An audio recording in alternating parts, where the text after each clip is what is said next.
And we continue at 2:05 in the afternoon on the John Phillips Show. Mr. Randy Wangs in Culver City. Well, I guess he finished thinking about it. This is a quick turnaround. Rick Caruso just told the LA Times he is definitely not running for LA mayor. Quite frankly. Why in the world would you tease that you were running for mayor and then change your mind that fast? He likes being a tease. This is the thing he did all year long. Did you see that Kamala did the same thing yesterday? Oh, where the Kamala HQ Twitter account, which was the campaign account when she was running for president, puts out this video that it's like, big announcement tomorrow. And it was that they changed the name of the Twitter handle to just headquarters, and it's a place where you can get updates on, I have no idea what. What's the point of doing that? I don't get it. 800-222-5222 is the telephone number, 1-800-222-5222. Here's something I've learned working my entire life in news and radio. If there is a big story, if something big is going to happen, it just leaks out. They don't tease it. It just happens because someone is going to scoop you. If you sit on it too long, then someone else will find the same information out, and then they'll get credit for breaking the story. And people are in a race to get it out. It's not like they have it, and you have to tune in tonight at 11 to find out Donald Trump's tax returns. Let's find out what's in Al Capone's vault. It doesn't work like that. If you're constantly teasing people to tune in, that's just a device to generate viewers or listeners or whatever. If you have it, you just produce it. Look what happened with Monica Lewinsky. Newsweek had it. They waited too long, so Drudge beat them to it. And the rest is history. That's how it works. All right. It is our pleasure to welcome our next guest to the program. You can get her online at AnnCoulter.substack.com and follow her on X at Ann Coulter. Ann Coulter, welcome. Good to be here, John Phillips. Glad you're back from vacation.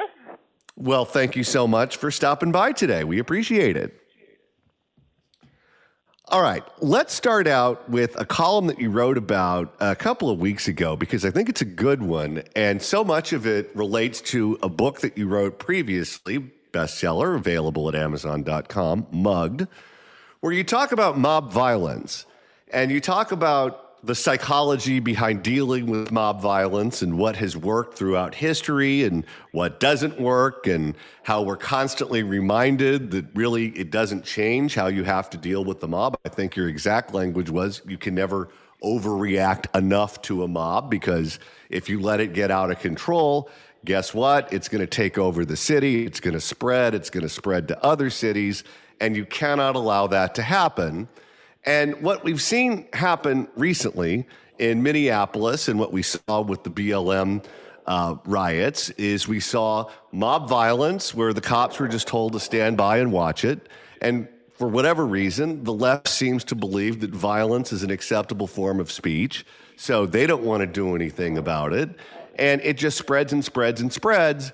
And if you let it happen, you're just going to end up with more of it. Yes. Although actually at this point, Minneapolis is like a mecca for every anarchist and Antifa in the entire nation. What I think you should do is make it like Where's Waldo, where suddenly they pop up in Chicago, and then they're in LA, and then San Francisco, and then back to Minneapolis. Blue states that are, quote, sanctuary cities. New York, I forgot New York. Spend a couple of weeks, maybe a week in each city, and then just quickly, secretly move them to the next city so that Antifa never knows where to go. I know they have local Antifa every place, but right now the entire chaotic hate America crowd is just descending on Minneapolis. It sounds like a big party for them, one of their usual bacchanals of violence. But the main point, I remain utterly baffled why I seem to be the only person who remembers American history. I've lived in this country for a while. This happened long before I was born. but it is described as probably the most heroic act of the president when President Dwight Eisenhower sent the 101st Airborne to walk children to school, and that the governor or was Yeah, and this is not working out. There is a bad telephone line here. Why don't we hang up and then call you right back and try to get a cleaner line? Because I feel like I'm having a stroke every time you're making a point. I get one sentence and then you go out for two and then you're back for one. And I don't know what Ma Bell's up to. Well, and then you got to be extra panicked. You're like, wait, is it her? Is it me? Why can't I hear anything? I know. You know what I was thinking? The first thing that popped into my mind was, I know I took my blood pressure medication today. So it's not that. Because some days I forget, and then you get to the late afternoon and you're not 100% right. Sometimes this radio show is the ultimate example of how the phone is just never getting better. It's only getting worse. Every other piece of technology has improved, but phone calls are getting to the point where it's almost useless. Damn that Alexander Graham Bell. I don't know why. Everything else is crystal clear. You can do a video call with anyone, and it looks like they're right there in the room with you. But when it comes to a telephone, oh boy, is it a game of craps every single time.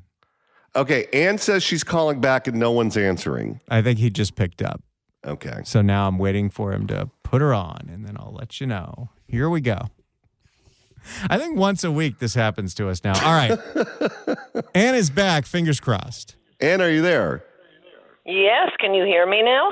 I could hear you. I thought I was having a stroke before because I got about every other line. And I thought to myself, no, that's okay. terrible. This is very important, what I have to say. The most heroic action taken by a president when President Dwight Eisenhower sent the 101st Airborne to walk 9 black children to school in Little Rock because the governor of Arkansas, Orville Faubus, was not abiding by a single Supreme Court decision. It's not like there had been, say, a dozen of them, as there have been on finding that immigration is the sole province of the federal government. States cannot interfere with it. The decision, the famous one, separate but equal schools, are inherently unconstitutional, are inherently unequal, which it's not that obvious a conclusion. It was a novel decision. It's highly questionable. Clarence Thomas is constantly pointing out, no, black children don't need to be sitting next to white children in order to learn. The real issue with the segregated southern schools was they weren't remotely equal. Be that as it may, it was a single Supreme Court decision. Governor Orville Faubus, Bill Clinton's mentor, he actually had a very interesting plan, but put a pin in that, was not going to allow black students to enter schools. And so instantly, the president, marshals the federal government, the military, not even, regular, INS agents, to walk 9 black children to school and remain there for the entire school year to make sure they continued to mature. He invoked his power as president.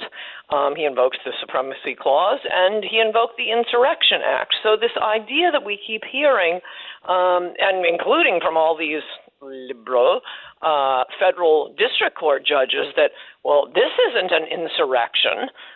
You can't send federal agents to enforce immigration law. And apart from the fact that governors and mayors are declaring them sanctuaries from federal law, an island, Governor Walz said, yeah, well, that's what these Southern segregationists wanted to do. No, you can't do that. It's not, contrary to the single ruling in Brown v. Board of Education. As I indicated before, there have been at least a dozen decisions from the Supreme Court saying, no, federal government rules. They have total control over immigration. Congress writes the laws on the books determine what the law is. States have no say in this. The president enforces them.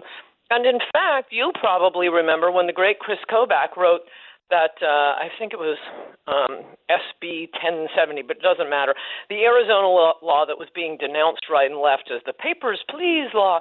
All that law did, it was a state law. It didn't try to contradict federal law. It certainly didn't defy federal law. It allowed state officials to comply with federal immigration law. We're offering to help. We will follow federal immigration law. Obama appealed it to the Supreme Court. No, this is outrageous because it's up to me whether to enforce immigration law or not, and I don't want to enforce it. He didn't say that across the board, but he wanted to enforce it his own way, which meant minimal enforcement. Might be enforcing it a little bit more. Went all the way to the Supreme Court, and Obama won on almost everything, except the one thing liberals were most hysterical about, which I'm only pointing out, not really relevant to the story I'm telling, other than liberals are always wrong about everything. The Papers, Please portion of it was upheld. Well, here's something that following up on Eisenhower, JFK followed him and did the same thing to a few other states, but it was Eisenhower, and he was going against. Also this idea that the president can't nationalize the federal guard unless the governor invites him in. No, Eisenhower against Arkansas. It had originally been the National Guard had been put under the Democratic governor's control in order to prevent black children from attending public schools. And the Republican president said, I'm taking the National Guard out of your hands. I am nationalizing it. JFK did the same thing, Democrat on Democrat this time. George Wallace in Alabama. He nationalized the federal guard, and JFK, or rather, tried to take it under his control to prevent black kids from going to the all-white public schools. JFK said, "No, I'm nationalizing the federal guard, and they will be walking in, these various students to school here, there, and beyond." And what I tell people frequently is when you look at the problems in these areas, you look at the images that you're seeing on television. To my eye, 90+% of it is a direct result of the mayors in these cities, in this particular case, Fry in Minneapolis, and then the DAs. We have so many Soros DAs or Soros-like DAs all over the country where the cops are told to back off. They don't want negative interactions between the cops and the quote-unquote protesters, and I throw it in quotes because violence is not acceptable speech, which is frequently what's going on at many of these protests. And so they just pretend like they don't see anything. They're like professional wrestling referees. And, I didn't see anyone get hit over the head with a steel chair. I know the top of everyone's head smells like ass, but I didn't see it happen, so I can't call it. And and you look at the nurse that got shot by ICE, and people are screaming and yelling about that. And frequently, people will bring that up to me and say, well, you're responsible for that because you support what ICE is doing. And I say, no. If John were in charge, the moment that this guy demonstrated that he was a psycho and he assaulted the cops and he spit on the ICE agents and he kicked in their taillights, he would have been arrested because that's against the law. And you know what else would have happened? His concealed carry permit would have been pulled too. And he would have either been in jail or without a gun, and the guy would be alive today if you simply enforced the law. But they don't do it as a point of policy, and then they blame ICE when ICE has to be the one to fix the mess that they created. Yes, and also by not turning over arrested illegal aliens.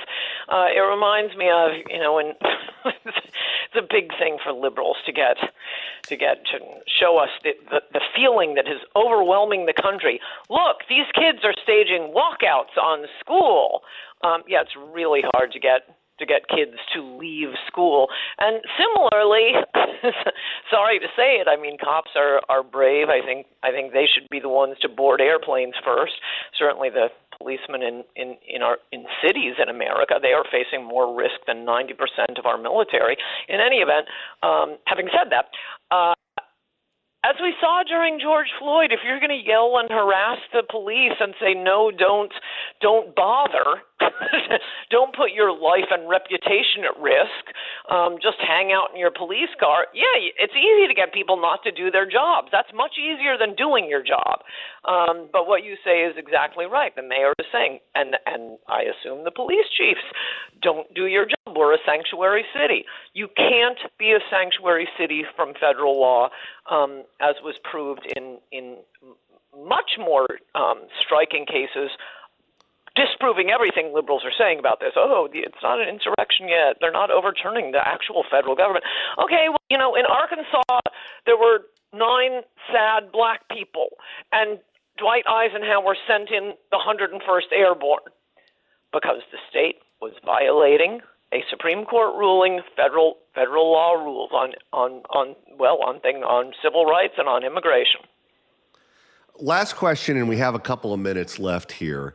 Do you believe at the result of all of this will be that the moderate position in the Democratic Party, we've already seen this floated by John Fetterman and Dean Phillips in Minnesota and others, is that, okay, maybe we should allow ICE to have contact with people in our jails and prisons, and maybe that is an unreasonable thing to prohibit from happening.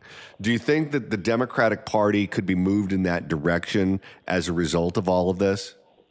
No, not a chance. No. They do not want any illegal aliens deported. They want to keep bringing them in. I mean, they've shown it by their actions. When Democrats had the White House, fully open borders, incentivized here, well, to give you medical care and housing and health care, and here's your free phone, and where would you like transportation to? They hysterically wanted to actually lock that into law, as you and your listeners probably know. That was against federal law. Yes, the President of the United States and his Homeland Security Secretary, Alejandro Mayorkas, they were directly violating federal law. They're willing to do that in order to incentivize illegals to come to this country. Democrats do not want the worst of the worst. They keep acting like, oh, no, we'd be fine with it if you were only deporting criminals. Oh, no, they would not. Oh, they absolutely would not. They don't care about this. Most of the ones that are throwing fits over, it's when ICE is going in and trying to arrest someone who's killed an American, who came in under Biden illegally with the Democrats waving them through. They pay for all these NGOs to hand out the scripts as they're coming toward the border. Okay, as soon as you step across the line, say asylum. We'll take it from there. That is why they're all screaming about they're legal. No, they're not legal. They're not legal. All 10 million who had contact with Border Patrol were advised by the well-funded lawyers and NGOs to say asylum. That doesn't. None of them are true asylees. Not one. All right, Ann, we're going to have to leave it there. You can read her online at anncoulter.substack.com. She also produces great interviews with people like Ryan Gerdusky and Mickey Kaus and others. They're all worth watching. You can follow her on X at Ann Coulter. Ann, thanks so much for stopping by. Good to talk to you, John Phillips. Bye-bye. 800-222-5222 is the telephone number.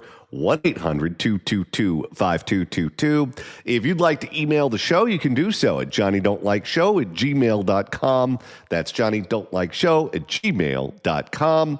And if you want to see us in Long Beach tomorrow, Randy, that's easy to do. We're going to be broadcasting live from Gladstone's in Long Beach tomorrow from noon to 3. Come enjoy the great food, good vibes, and a fun afternoon by the water. We'll have special guests like Susan Shelley from the Howard Jarvis Taxpayer Association. She'll tell you more about your taxpayer rights and protecting Prop 13 because the courts have made it easier to raise your taxes. We need you to come by and sign the petition to save and strengthen Prop 13. The deadline is coming fast, February 17th. So go to the website, saveprop13.com. Come hang out with us, grab a bite, and be part of the broadcast. The John Phillips Show live at Gladstone's in Long Beach tomorrow from noon to 3. 800-222-5222 is the telephone number. 1-800-222-5222. If you'd like to email the show, you can do so at johnnydon'tlikeshow@gmail.com. Let's go to Ed in Lake County. Ed, hello. Gentlemen, good speaking with you. I wanted to broach that garbage topic because I don't like my city to be dumpy either. But in Clear Lake, California, you can dump your mattresses, your appliances, your tires, those sort of things, no charge. Washers, dryers, fridges. And, you know, it's not the most wealthy community, but you don't see a lot of debris on the side of the road. And I wanted to ask you guys if you remember a game called Sim City. Did you ever play that video game? Oh, I did. Oh, yeah. And so my mom used to love that I would play that game. She said, he's learning so much about how a government should be run. He's learning about budgeting. And if you don't pay the fire department and everything starts just popping on fire, you just go click more money in that little budget, right? Same thing with the police, same sort of stuff, right? And the other thing that I was speaking to a client. Well, wait a minute. What did she say when she saw you playing Street Fighter 2? Well, no comment, but that was a wonderful part of life. Back in the early Mario days were fantastic, obviously. But off that topic, I asked a gal who was in her mid-40s, who's a client of mine the other day, if she understood what civics classes were, because she explained she didn't know anything about government on any level. And she said, no. And I said, so you took social studies?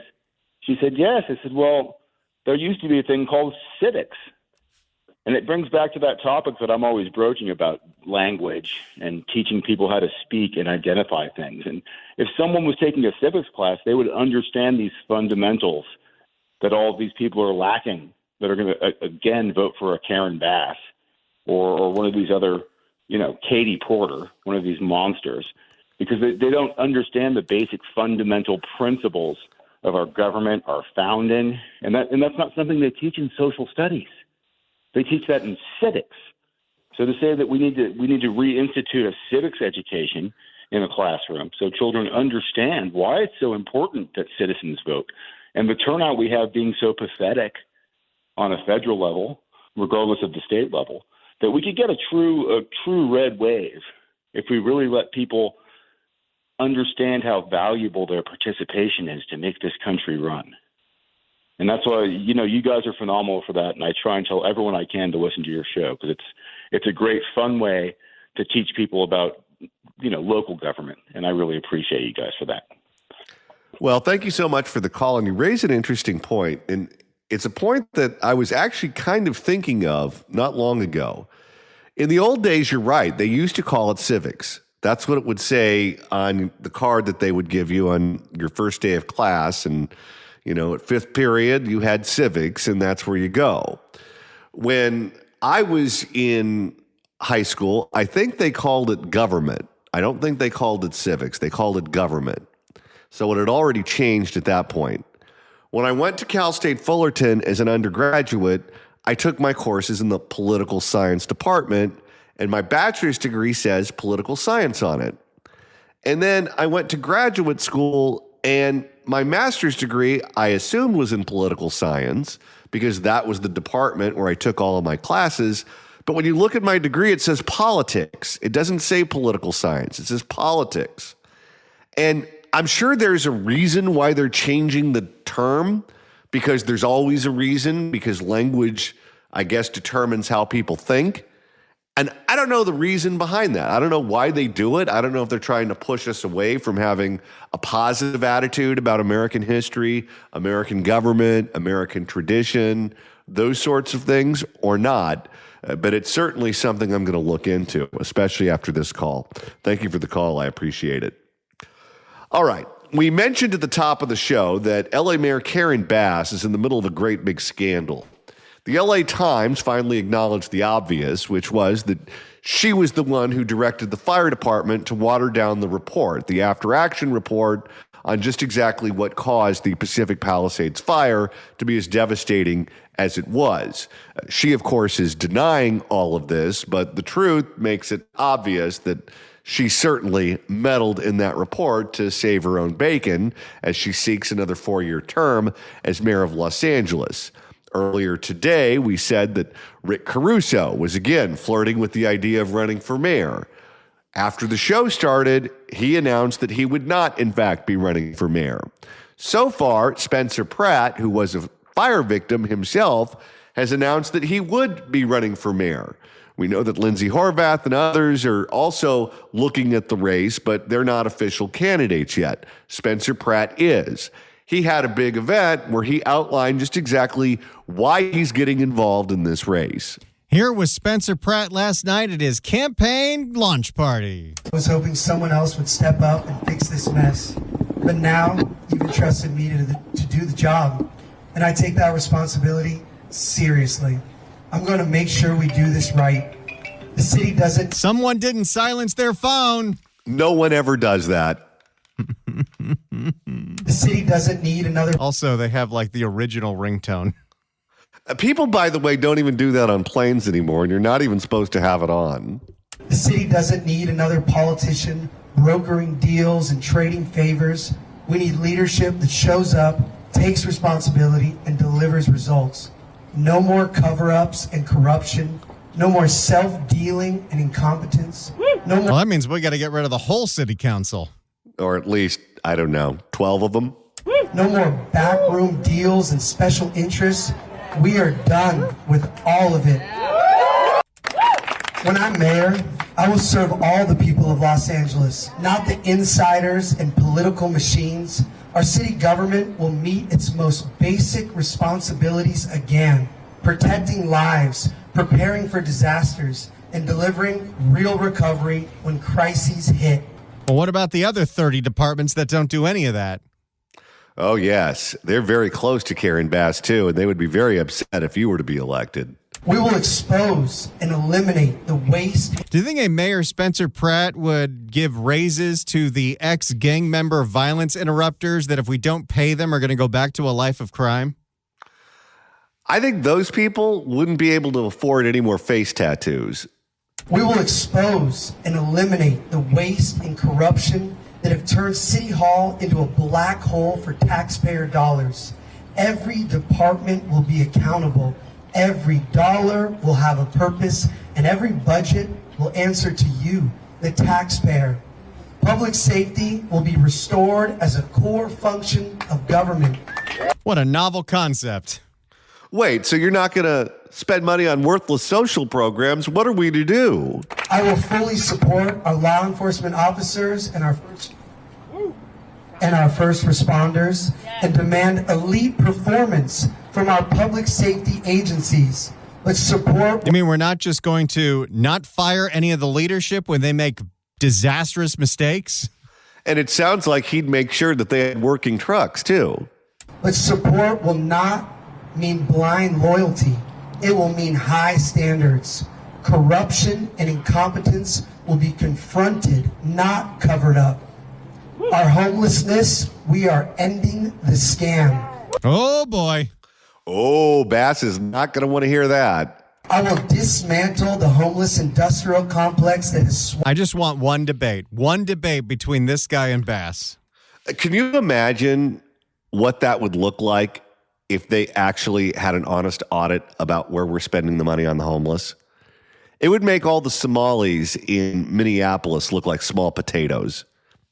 I will dismantle the homeless industrial complex that has swallowed billions while leaving people trapped on the streets. We will be honest about the real crisis of mental illness and drug addiction. Oh, we're not allowed to say that in California. Oh, no, it's the high cost of living that's causing all of these people to scream at telephone poles. And we will replace decades of failure with a treatment-first, recovery-driven system focused on outcomes, accountability, and real second chances. You know, if you only read the transcript of this and you didn't hear the voice and recognize the voice from either this last year on social media or back in his reality days, if you just read that transcript, you'd think that was Matt Mahan. Oh, yeah. No, you'd think it would be a reformer, someone on the city council who's running against the system. He's an outsider, but it sounds like he's taken a crash course on city government, and he has learned a lot about how they're failing us beyond what happened in the Palisades with the fire. Your tax dollars will go back where they belong. Infrastructure and quality of life, streets, sidewalks, lighting. Lighting? We can't do that. Oh, no, because then that's criminalizing our communities. Doesn't Nithya want a new tax hike to pay for all the streetlights? Oh, we'll have to get to that tomorrow. Cleanliness and public spaces are the clearest measure of leadership. And right now, Karen Basura has failed. They like the basura. Well, now that I know what it means, I like it too. When I'm mayor, ¿Tú quieres? when I'm mayor, Los Angeles will be camera ready. Wait, I think I do this. ¿Tú quieres? El nombre es basura. They like the name basura. Okay. I'm learning. I want to go back to Spain and talk to people. When I'm No, mayor, you want to go back to Santa Fe and go to the taquerias. They speak English there. when I'm mayor, Los Angeles will be camera ready, not just for the Olympics, but for the people who live here. And when it comes to ICE, the problem isn't enforcement, it's defiance. Karen Bass's open defiance of federal law for political gain has created confusion, tension, and instability. You mean like telling people that we're a sanctuary city, even though that means nothing? She is digging in her heels on that one because she thinks if she makes herself the opposition to ICE, that the Democratic majority in Los Angeles will rally the wagons behind her, even if they're not happy with her performance. When I'm mayor, I will work directly with the federal government to enforce the law in a firm but humane way. Oh, you better watch out. Ulysses is going to want to throw down with you. With a clear focus on public safety.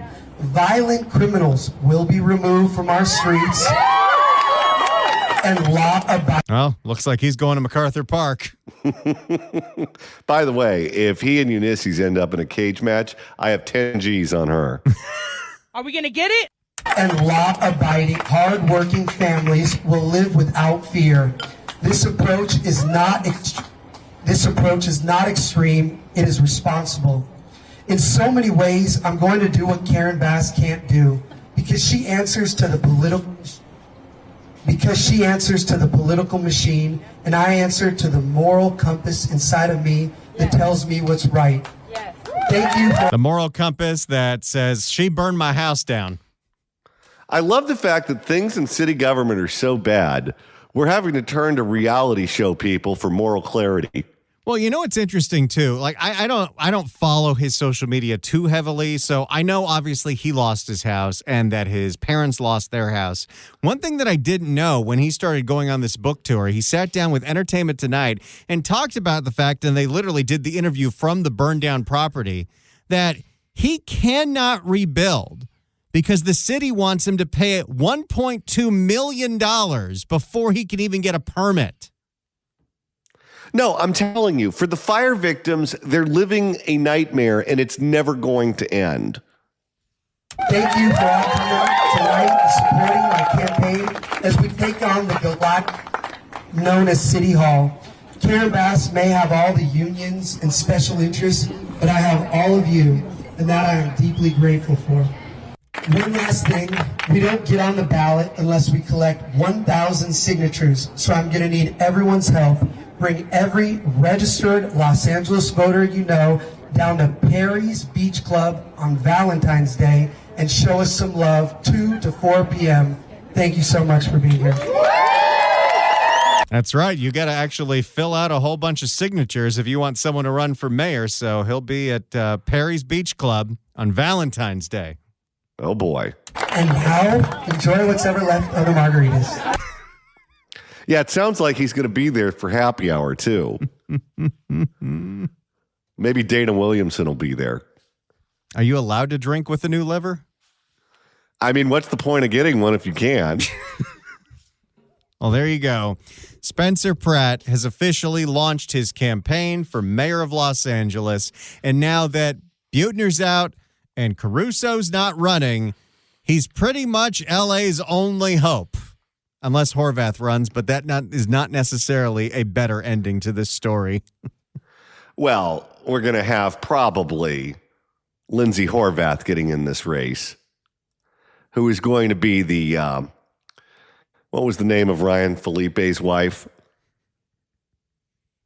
Oh, I don't know. She got the DUI too. Where she ran for student body government, president. I don't know. Quite frankly. Here's the thing about Horvath running. If Horvath gets in there, and she's been very openly critical of Karen Bass, calling her a straight up liar on social media, it makes it a lot more possible that this race doesn't end in June, that Karen Bass doesn't get at least 50% support, and this thing can go till November. That would be great. If we could at least drag this thing out longer and force her to go to debates and sit in front of newspaper editorial boards and attend public forums, it's going to be the most miserable part of her life. And no one deserves that more than her.